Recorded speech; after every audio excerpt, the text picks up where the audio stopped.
buenos días. Hoy, 16 de abril de este año, de 2023, vamos a iniciar nuestra escuela dominical virtual, como siempre, con una pequeña oración. Amantísimo Padre, te pedimos que nos des sabiduría para entender cuál es tu mensaje en relación precisamente con lo que es la fuente de la tentación. Y sobre todo, que nos des las armas para poder enfrentarla. Todo esto te lo pedimos en el nombre de nuestro Señor Jesucristo. Amén. Como vimos el tema, ahorita vamos a explicar estas pequeñas imágenes con las que iniciamos en su momento la presentación. Es la fuente de la tentación, es el número 1 de la segunda parte de nuestros textos. En la parte de abajo vemos a una caña de pescar. El sentido es que el pescado muerde el anzuelo, atraído, seducido por lo que es la carnada, y resulta que cuando lo hace, se termina en su momento cocinado en algún lugar. Arriba vemos lo que es el juego. Hay mucha gente que es viciosa del juego, que no soporta en su momento el apostar. De hecho, subir es toda una gran apuesta y termina muchas veces en bancarrota.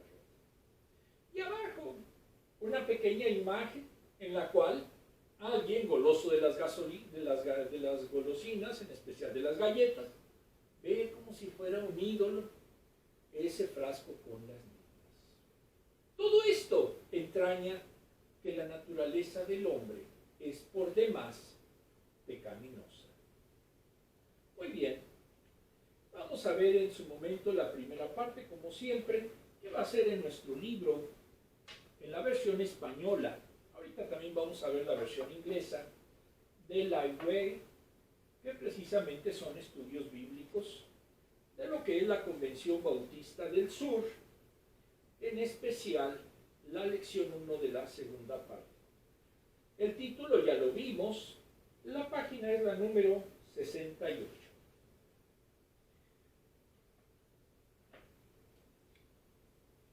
Muy bien, mis hermanos. En la página 68 nos dice la idea central. Cuando caemos en el pecado, no tenemos a quién culpar. Aplicación para la vida. El manjar se ve súper delicioso. Mis ojos se agrandan y brillan al verlo. La boca se hace agua y su olor me trae como queso al ratón. Me digo, solo son 1800 calorías. Si me como la mitad, me lo merezco. Pero otra vez me dice, Satanás, quítate de delante de mí. La tentación nos atrae como la mejor carnada. Se ve bien y promete muchas cosas. Se sobrevalora el 100% de las veces. Todos sabemos la fuerza y las dimensiones con que se nos presenta. Se adorna y nos dice susurrando, solo se vive una vez. Si Adán y Eva nos hablaran hoy, nos dirían mucho en lo cual pensar para evitar tomar malas decisiones. Nos dirían cómo la tentación se disfraza con medias mentiras. Y si lidiamos con estas, tenemos la tendencia de echarle la culpa a los demás al caer en su trampa. En otras palabras, tratamos de justificar nuestra conducta. Adán quiso echarle la culpa a Dios cuando dijo, la mujer que me diste por compañera me dio del árbol y yo comí. El pobrecito. Génesis 3:2. ¿Será que Dios es el responsable de nuestras tentaciones? De entrada, pues Adán ya vimos que le echó la culpa a Dios y después se le echó la culpa a Eva. O sea, implícitamente no era muy valiente Adán, sino que al contrario era cobarde, porque no asumió su propia responsabilidad. Muy bien, vamos a ver ahora la versión inglesa de la aplicación para la vida.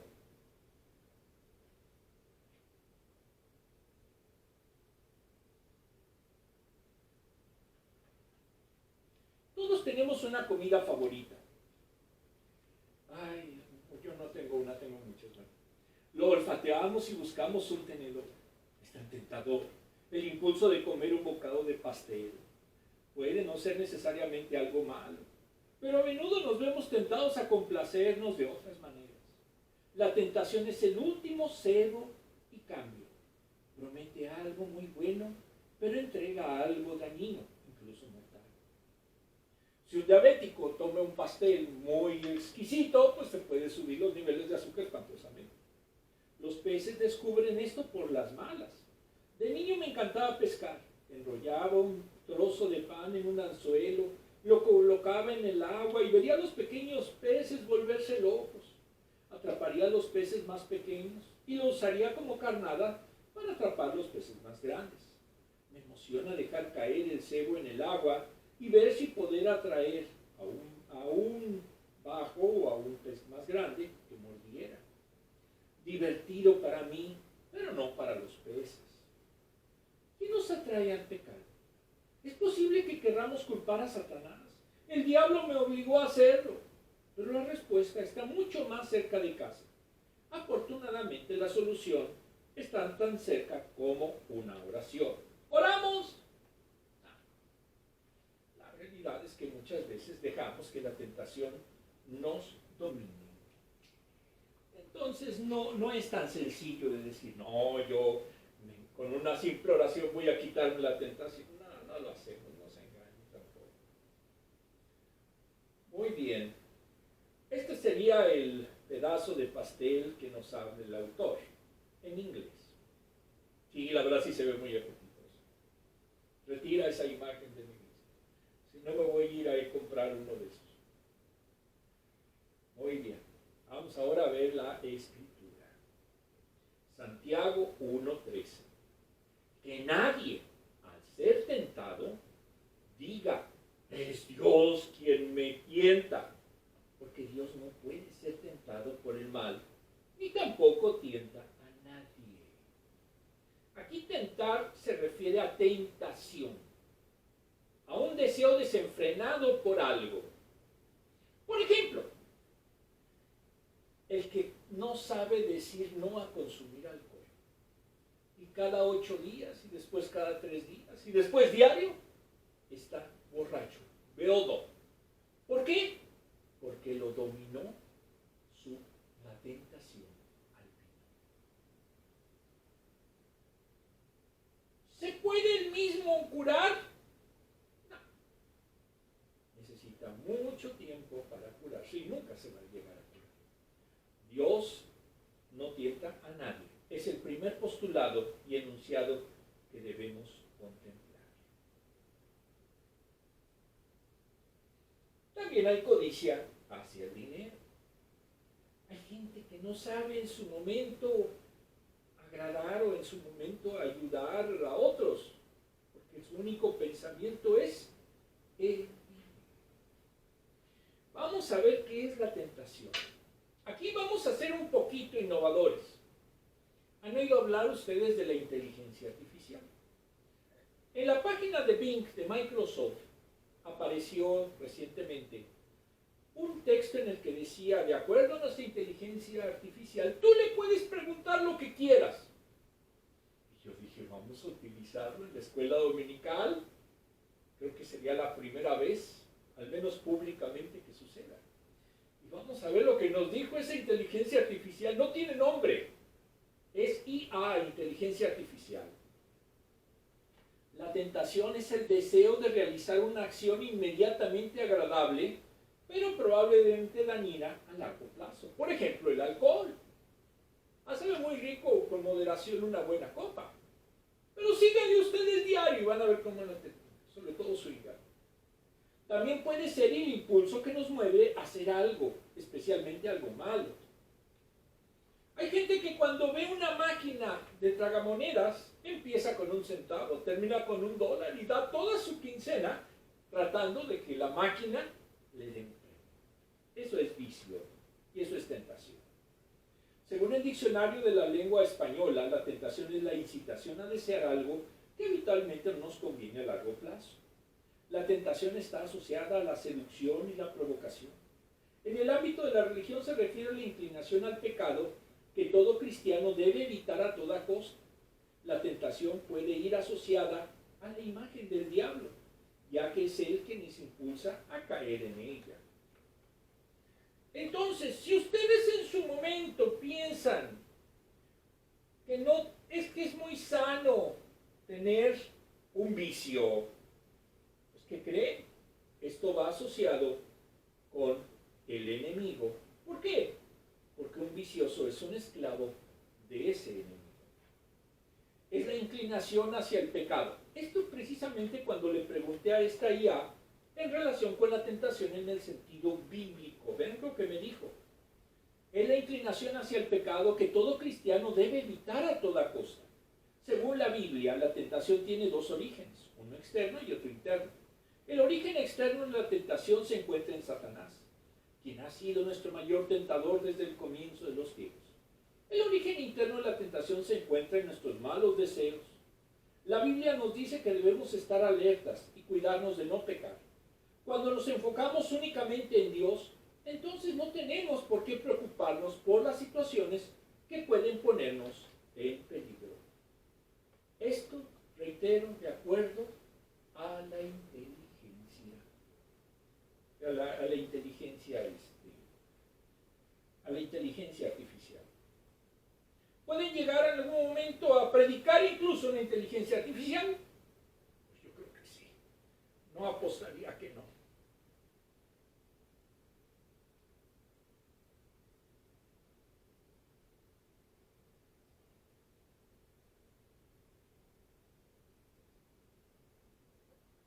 Para el doctor Francisco Lacueva, en su Diccionario Teológico Ilustrado, editorial CLIE, viene del latín tentare, tenere. En el Nuevo Testamento del griego peiraismos y peirasen, ambos significa palpar, tentar, intentar. No hay vocablo distinto para tentación y prueba. La segunda es cuando Dios la manda para probar a los suyos. Génesis 22:1, Jueces 2:22, Job 1:12, Hebreos 12 del 4 al 11. En el Padre Nuestro se debe interpretar el término de tentación como no nos pongas en una prueba bastante dura. Dios no tienta a nadie, pero Satanás busca tentar para causar daño. Incita a seguir sus propios caminos y abandonar el camino de Dios. Incluso a Jesús mismo lo tentó en el desierto. Mateo 4 del 1 al 11, Lucas 4 del 1 al 3. Entonces, si ustedes piensan que Jesucristo como hombre no estuvo sujeto o no estuvo bajo la presión de la tentación, se equivocan, porque la misma palabra recoge tanto en el Evangelio de Mateo como en el de Lucas ese episodio.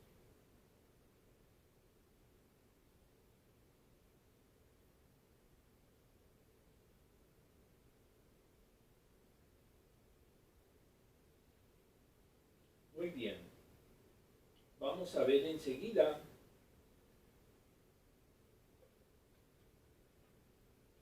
tentación. Busca tentar a los hijos de Dios, Lucas 22:31, Hechos 5:9, y poner estorbos en su camino, 2 Corintios 2:11, 11:14, 12:7, 1 Tesalonicenses 2:18. Agustín decía que había dos clases, uno para probar, que es de Dios, y dos para seducir, que tiene por autor al demonio, para conseguir más fácil su fin. Se sirve del mundo y de la concupiscencia. Más adelante vamos a ver lo que es la concupiscencia. ¿Se oye feo? Sí, sí es feo. 2. Serpiente. En el Diccionario Enciclopédico de Animales y Plantas de la Biblia, de Antonio Cruz, editorial CLIE, de este año por cierto, nos dice que es un término genérico con el que se designan a todos los reptiles ofidios. 50 veces se emplea en la Biblia. También aspi, víbora, culebra. En hebreo hay 8 términos para designarlos. El más común es nahash, y en el Nuevo Testamento, ophis.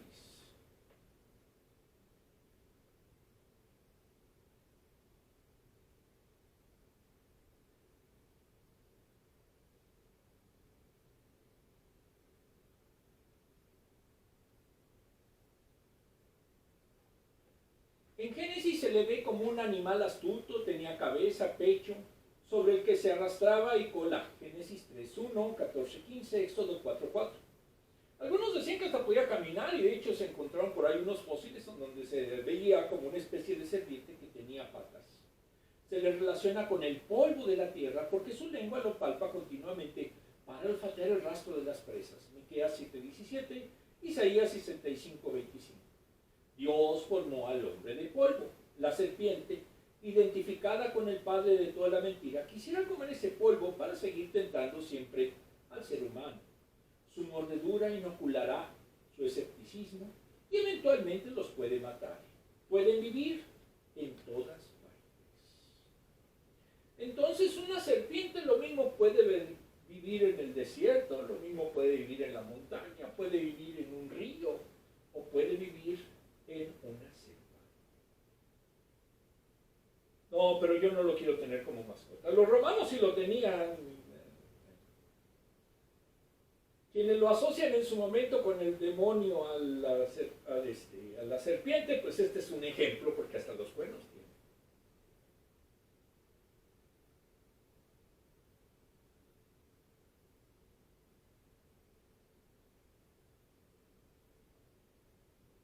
Por favor, no quiero que se sientan ofendidos. 3. Manzana.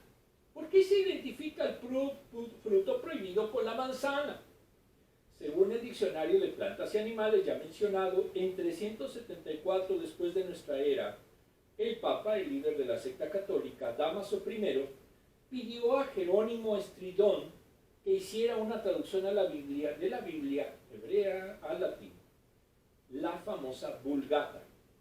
Se tardó hasta 15 años en hacerlo. En 1536 el Concilio de Trento decretó que la Vulgata fuera la versión obligada de la secta católica. Jerónimo en ella usó el nombre latino malus, que significa mal, y el sustantivo malum, que significa manzana.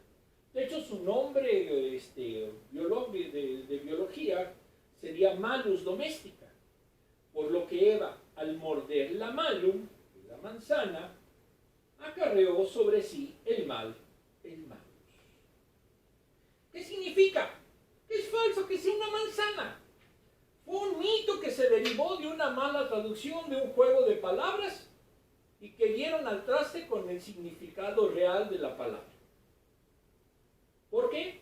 Porque no dice la Biblia qué clase de fruto era el que Adán y Eva comieron. Por lo tanto, es lógico que estemos hablando de un mito más de esa secta. Y lo peor es que muchos evangélicos la siguen.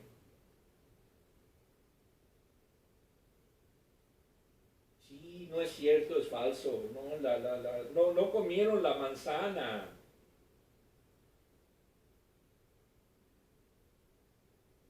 Muy bien.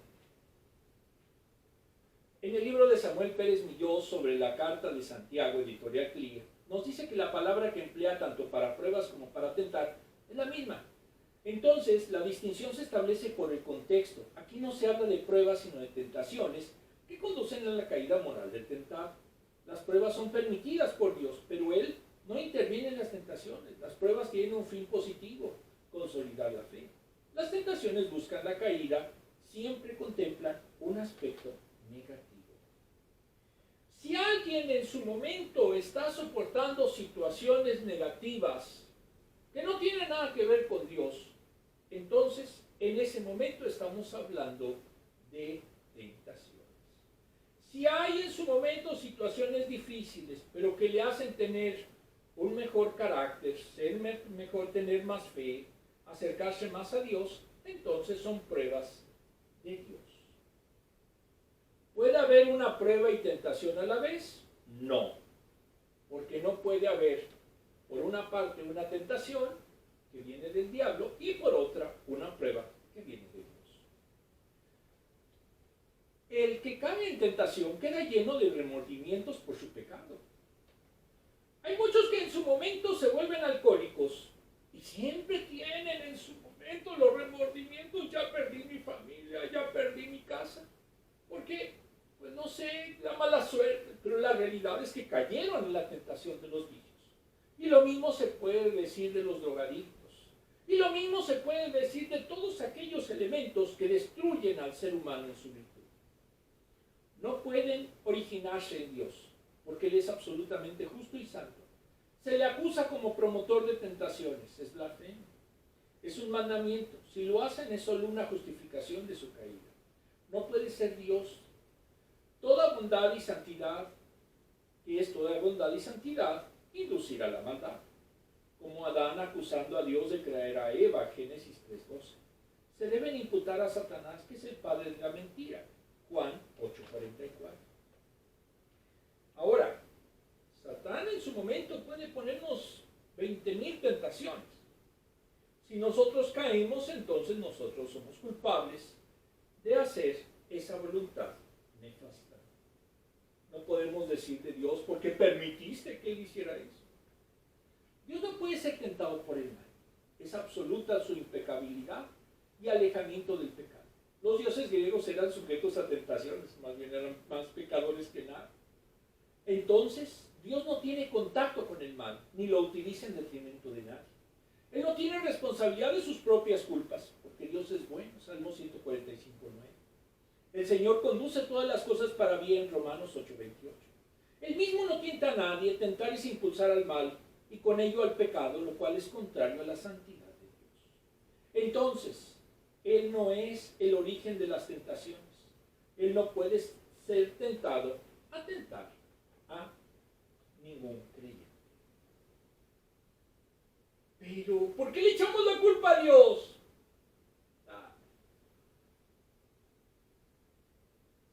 Esto es una simple imagen, porque yo creo que no hay una mujer en su sano juicio que prefiera un hot dog a una buena fruta.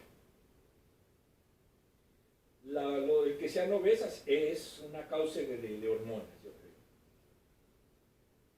Ya no se ríen. Muy bien.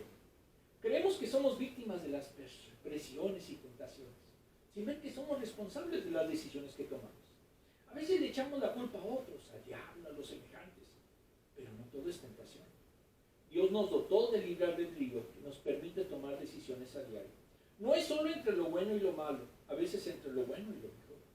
Santiago nos dice que sentimos el estímulo, la tentación, deseo de algo malo que nos insta a pecar, para hacer lo incorrecto e impuro.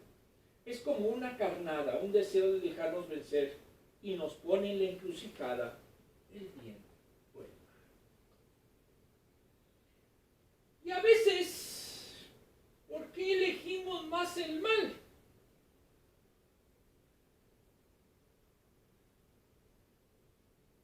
Si un amigo le dice, vamos a ver un bonito concierto de música clásica, y otro le dice, vamos a una parranda espantosa, muchos jóvenes irían a la parranda en lugar del concierto, dependiendo de las virtudes que tengan. No somos tentados de parte de Dios. Dios es autor de todo lo bueno y de él no emana nada malo. Entonces su naturaleza y carácter no concuerdan con la idea de que él pueda tentarnos. Él es santo, puro y sin error. Algunos cuando pecan le echan la culpa a otros por la adicción a drogas, comida, alcohol, etc. Santiago enfatiza en que nuestras tentaciones no provienen de Dios. No debemos dejarnos engañar por falsas creencias o sucumbir a las tentaciones. Las falsas creencias debemos arrancarlas de raíz y evitar que hagan nido en nuestra mente. Dios no tienta a nadie, de él proviene vida, salvación y fuerza para vencer las tentaciones. Una cosa en materia de lógica que es universal, no puede ser y a la vez no ser. ¿Esto qué significa? Dios no puede en su momento inducir con tentaciones a nadie, porque las tentaciones inducen al mal y al pecado.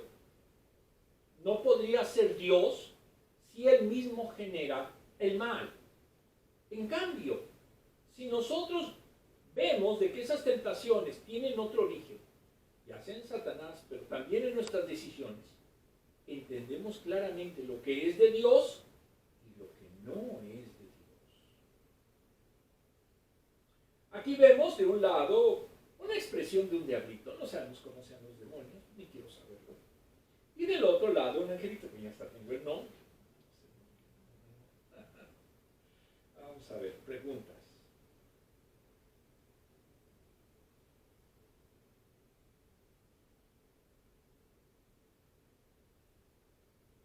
La primera en español, ¿por qué soy tentado? porque es ser humano. Y como tal, de por sí tiene una naturaleza en su momento pecaminosa, y aparte el dueño de lo que sería el enemigo, que está en su momento enseñoreando a gran parte de la humanidad, pues lógicamente quiere tener más servidores. ¿A qué comida casi nunca puedo decir que no? Esta es en la versión inglesa. Yo, la verdad no puedo yo señalar unas otras, son mucho mejor, ahí la dejamos. ¿Puedo culpar a Dios cuando peco? No, porque como dijimos, no puede Dios, que es toda virtud, inducirnos al pecado. Si alguien de ustedes, si alguien recibe una insinuación a pecar, no es de Dios. No le echen la culpa a Dios. ¿Cómo ha visto que la tentación obra para desviar a la gente? Muy sutilmente. A veces en su momento a los jóvenes les dicen, si ustedes en su momento tienen relaciones sexuales sin condón ni nada, ustedes van a sentir mejor. ¿No les dicen que pueden en su momento tener enfermedades venéreas muy graves? Y lo malo es que muchos que caen, después se encuentran que algunas de ellas ya no tienen remedio. Entonces, por favor, no obren bestialmente. No se dejen llevar por los instintos, por las insinuaciones de que ustedes son perfectos y no les va a pasar nada. Es más, el ser humano es muy vulnerable.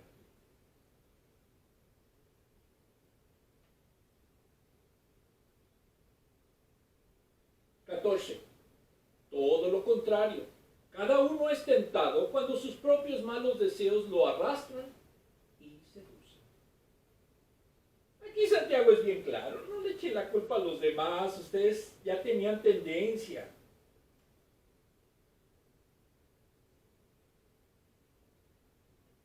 Luego, cuando el deseo ha concebido, engendra el pecado. Y el pecado, una vez que ha sido consumado, da a luz la muerte.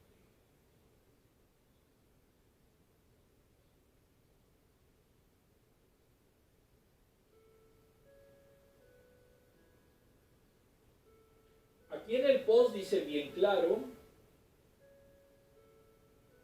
los malos deseos te colocan rumbo a la muerte.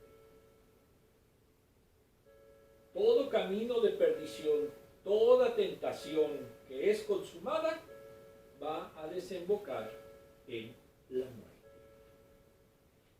Vamos a ver el versículo 14. El tentado debe responsabilizar a su naturaleza pecaminosa. Aunque sea inducida por Satanás, el responsable de la caída es el mismo tentado, por su naturaleza adánica heredada. La fuente del mal reside en el interior de cada uno, y las causas vienen del pecado original. La concupiscencia, elemento actuante de la tentación, es el intenso deseo hacia algo malo. Kistemaker dice que es semejante a la carnada que se pone en un anzuelo y que atrae el pez, el cual al ser seducido queda atrapado en el anzuelo. De la atracción sigue la seducción, que es cuando queda atrapado. Mas cuando la vida no está bajo el poder, cuando la vida del creyente no está bajo el poder del Espíritu Santo.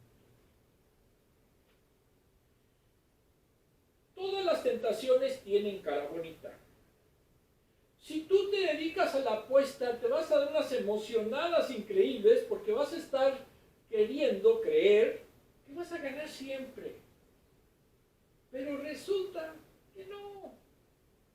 Puedes ganar una o dos veces, pero vas a perder 100. Y cada vez que pierdas, te va a emocionar más y vas a hacer que quieras volver a la revancha. Y la revancha lo único que termina es en tu quiebra. El ejemplo del versículo anterior utiliza la imagen de la concepción, gestación y alumbramiento de la seducción, va a la satisfacción, pasando por el placer, el consentimiento y los efectos del pecado. El pecado consumado tiene como efecto la muerte. Vea la concupiscencia como si tuviera capacidad reproductiva. A ella se agrega el consentimiento del que la ejecuta. En lugar de objetarla o oponerse, cede. La concepción se da, engendra por la acción seductora en la que cayó. Lo que se engendra es el pecado mismo. Lógicamente, esta es una metáfora.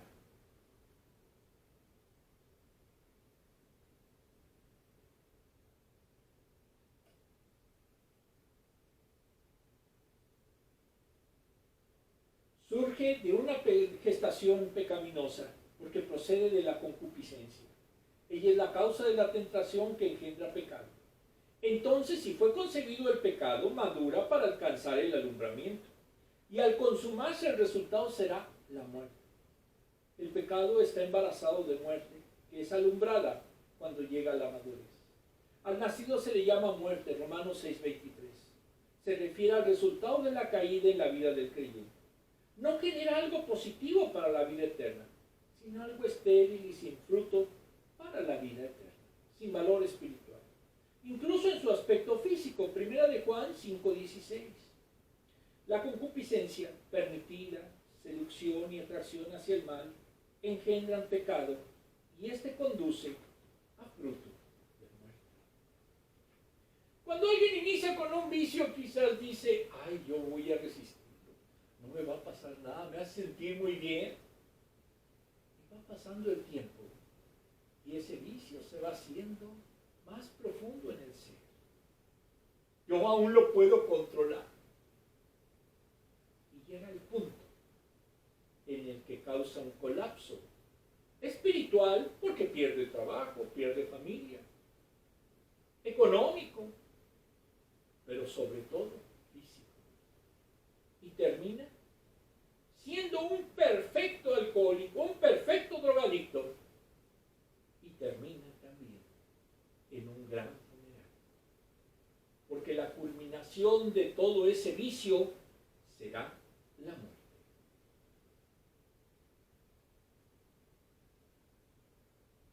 Vamos a ver el desglose.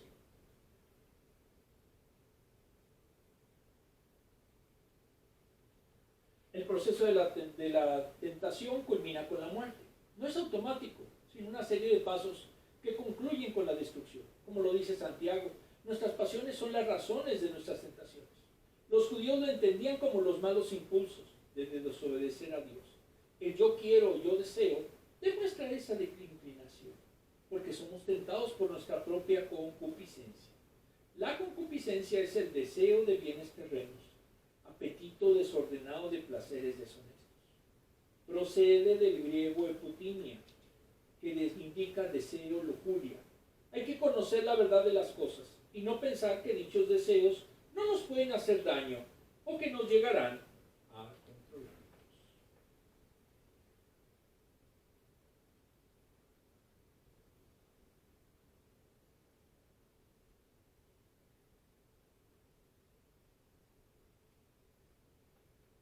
Nos alejamos de Dios cuando seguimos nuestros impulsos pecaminosos, desobedecemos cuando decimos que nuestros propios deseos nos controlan. Santiago nos dice que estos estímulos nos llevan al pecado, cuando hay concupiscencia. Nace el pecado. Es como una mujer que concibe y llega al momento de dar a luz. Es lo que pasa cuando germinan en nosotros las bajas pasiones. Tarde o temprano nos harán pecar. Al inicio puede parecer muy buena, pero su fin es alejarnos de Dios. Es como ser seducidos y llegar a una piscina llena de pirañas. Si quieren ver lo que pasa con una piraña, hay una película bastante horrorosa que se llama así. Ahí podrán ver cómo se pueden divertir con esos animalitos tan tiernos con sus dientes. Cuando el pecado se convierte en una práctica continua, acarrea la muerte. Cuando el pecado es consumado, Santiago nos dice que el resultado será una vida apartada de Dios. Al principio es como un niño, si sigue practicando, se convierte en adulto. Y eso lleva a la muerte. Vamos a ver la siguiente pregunta.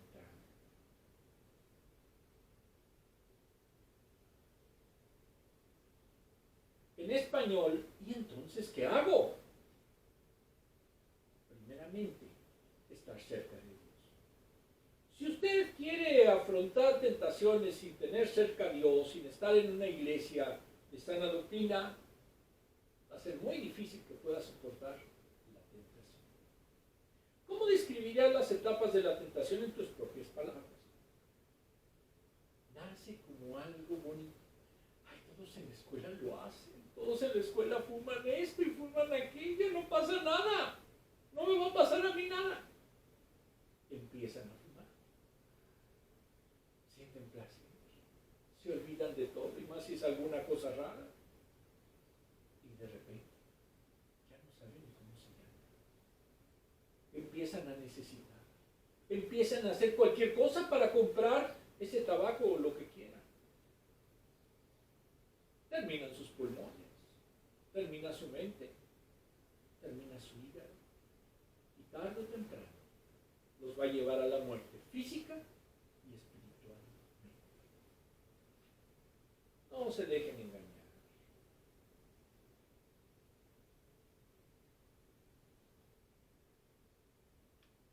Y así lo dice literalmente la palabra. Santiago del 16 al 18. Mis queridos hermanos, no se engañen. Toda buena dádiva y todo don perfecto desciende de lo alto. ¿Dónde está el Padre que creó las lumbreras celestes y que no cambia como los astros ni se mueve como las sombras?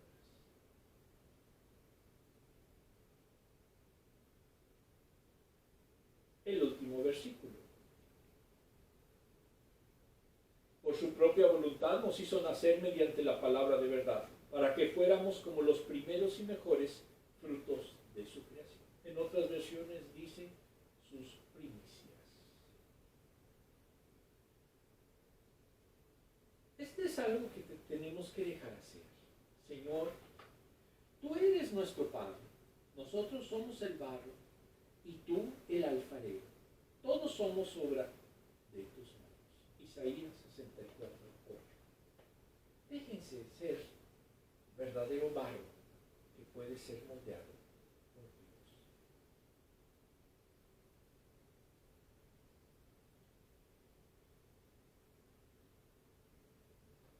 Los creyentes no deben de dejarse engañar. No se dejen llevar erradamente y no se extravíen. El enemigo trabaja para engañar y lo hace sutilmente, cegando el entendimiento de los hombres. Romanos 1:27, 2 de Corintios 4:4, Efesios 4:14. Debemos estar vigilantes para que no nos cegue la luz engañosa del tentador.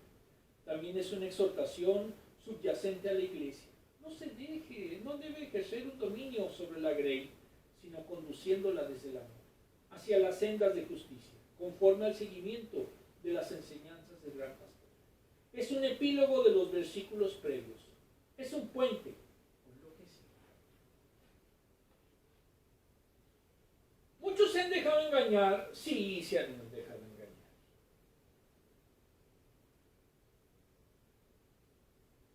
Lo importante es verdaderamente estar convencidos y tener pleno conocimiento de la voluntad de Dios. Dios no tienta ni utiliza la tentación para mal de nadie, porque lo que procede de Él es siempre lo bueno. Los regalos de bien proceden de Dios. Toda donación, regalo perfecto o don de bien procede de Dios. Mateo 7:11. El regalo es perfecto y completo, no tiene defecto alguno. Lo de arriba es una referencia a su origen divino, porque es un Dios de misericordia que está dispuesto a dar lo mejor para cada oportunidad. El trono de Dios es de gracia, de donde podemos obtener lo que necesitamos. Hechos 4:16. Si ustedes creen en su momento que Dios... Perdón, ¿qué me pasó? ¿Es el 17? Sí. Bueno, para que lo vean. Si ustedes creen en su momento que Dios nos da regalos negativos, pues no conocen a Dios. Cuando nosotros, por ejemplo, tenemos una incapacidad física y decimos, Dios, no te acordaste de mí cuando yo nací con X o Y cosa. Pero Dios nos compensa. Y nos dice muy claramente que aunque tengamos ciertas circunstancias difíciles, nos da otro tipo de complementos que nos hacen muchas veces no solo superarlas, sino incluso haciendo cosas que nadie cree que racionalmente no se podrían hacer. ¿Por qué?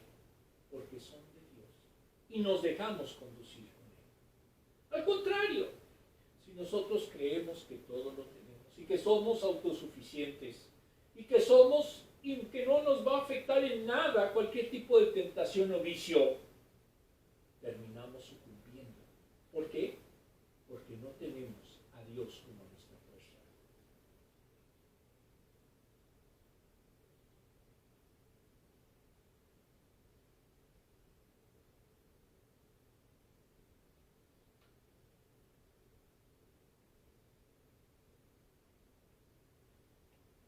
Los dones descienden de Dios hacia la tierra. Él los da a quienes los necesitan. Envía provisión para los suyos. El padre de las luminarias es Dios por ser creador de los astros. Es luz en sí mismo y está siempre en luz. Es fuente de luz natural y espiritual. Isaías 60:19, Primera de Pedro 2:9, Primera de Juan 1:5. De él solo pueden proceder los dones luminosos, contrarios a lo que son las tinieblas y oscuridad. Dios es fuente de riqueza espiritual y de felicidad. Es también fiel, porque no hay variación literal para laje. Es variación aparente de la posición de un objeto, en especial un auto, al cambiar la posición del observador. Los astros tienen variaciones según el tiempo, Dios no. ¿Qué significa? Que es inmutable. ¿Mande? ¿Faltó cambiarle? Ah, perdón.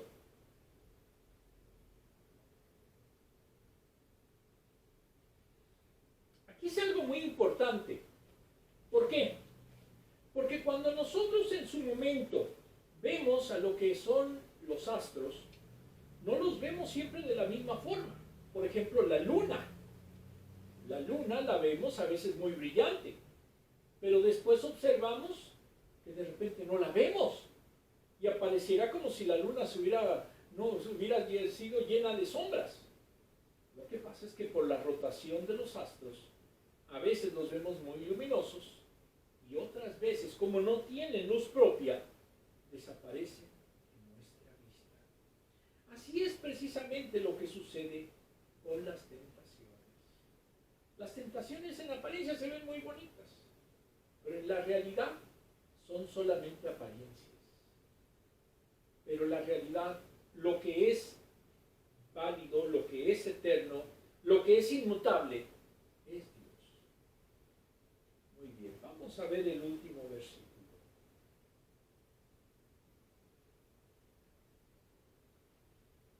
El versículo 18.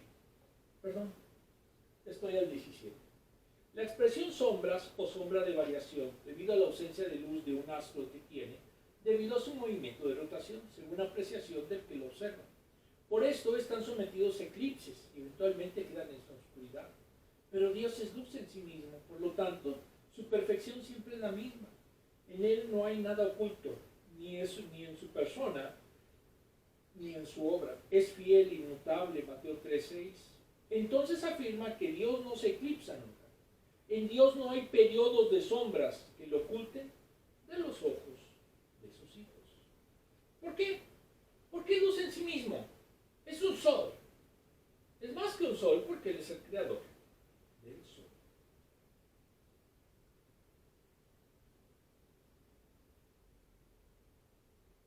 Vamos a ver el versículo 18. La salvación es un acto de soberanía de Dios en el libre ejercicio de su propósito. Este acto es anterior a la creación del hombre y por lo tanto antes de su caída, según el Timoteo 1:9. El nuevo nacimiento para el creyente se produce por esa voluntad salvífica. No actuamos para alcanzar el nuevo nacimiento y la regeneración, liberándonos de la muerte y dándonos vida nueva en Cristo. El método para este nuevo nacimiento fue la palabra de verdad, Efesios 1:13. Se vincula con el Evangelio. Él expresa la verdad y la verdad es Cristo, Juan 14:6, Mateo 11:21. Es la verdad revelada como tal. Entonces, si ustedes quieren conocer la verdad, tienen que conocer y tienen que aceptar a Cristo. Si no lo aceptan, pues no conocerán jamás la verdad.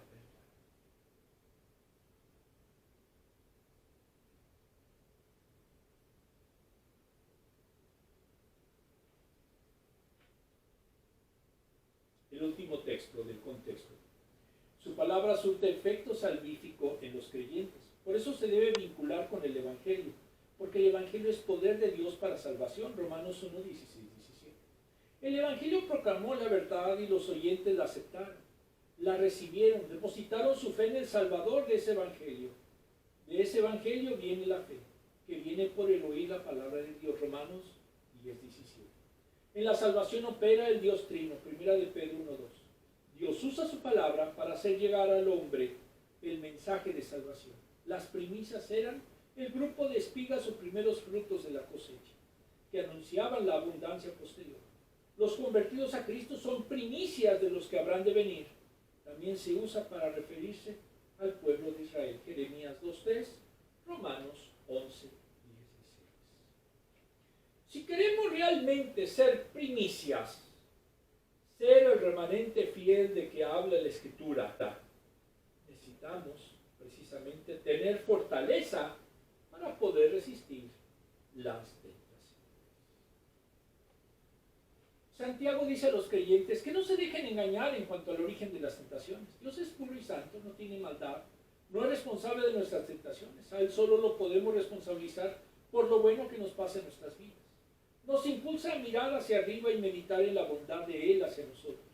Sabe lo que necesitamos, alumbra nuestros días, aún caminando en callejones oscuros. Podemos estar seguros que su amor y misericordia nos persiguen. Si de verdad lo creemos, si de verdad tenemos fe. Si creen ustedes que son autosuficientes y que no necesitan a Dios, pues simplemente no son creyentes. Dios no cambia y sus propósitos son eternos. El Padre de las luces creó el sol, la luna y las estrellas.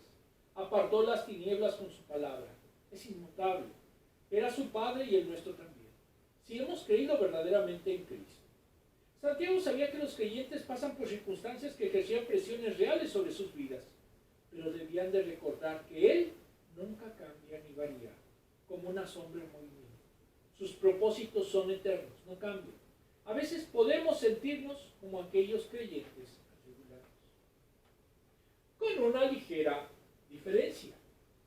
Los que no son creyentes y están atribulados no tienen esperanza. Nosotros sí podemos tener a un defensor que nos ayuda en esos momentos, que es Cristo.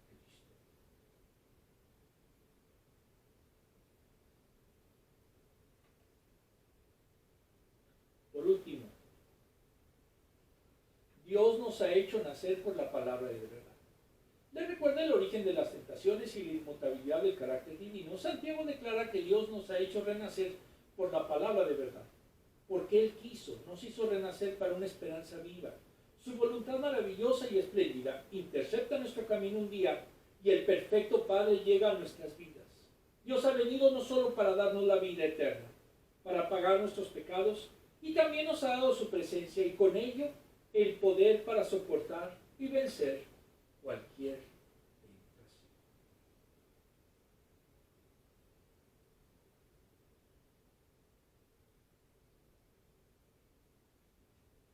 Corolario o conclusión.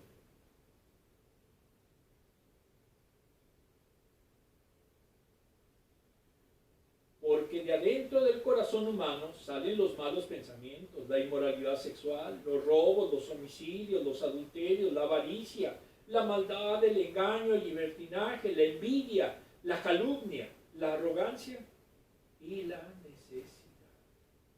Marcos 7, 21 a 22.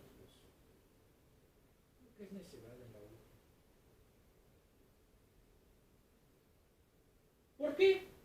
Porque es nuestra naturaleza pecaminosa. ¿Tenemos salvación? Sí tenemos salvación, por gracia y arrepintiéndonos. Cuarto, ¿cómo? ¿Qué hago? ¿Qué sería el más correcto que hago? ¿O cómo manejo con mis presiones? Pues antes que nada, saber diferenciar si es una tentación o si es una prueba. Si es algo que me va a servir y que viene de Dios, es una prueba. Pero si es una tentación, entonces no queda más que pedir al Altísimo poder para evitar y combatirla. son algunos de los buenos dones que Dios nos ha dado para ayudarnos a enfrentar la tentación. La oración, los hermanos en una iglesia de sana doctrina, un buen pastor, pero sobre todo el estar en contacto cotidiano con nuestro Salvador. ¿Cómo puedo evitar que la tentación me domine? Si sabemos en su momento que somos débiles ante las bebidas alcohólicas, no ir a festejar el cumpleaños en una cantina. ¿Por qué? Porque lo único que estoy haciendo es exponiéndome a que pueda caer en esa tentación. ¿Cómo puede nuestro grupo ayudarse unos a otros a vencer las tentaciones en nuestras vidas? Denunciando qué prácticas en el mundo nos están afectando y nos pueden afectar. Teniendo mucho cuidado qué ven nuestros hijos o qué estamos viendo y cuál es el mensaje implícito de lo que estamos viendo, para no hacer el juego a las tentaciones.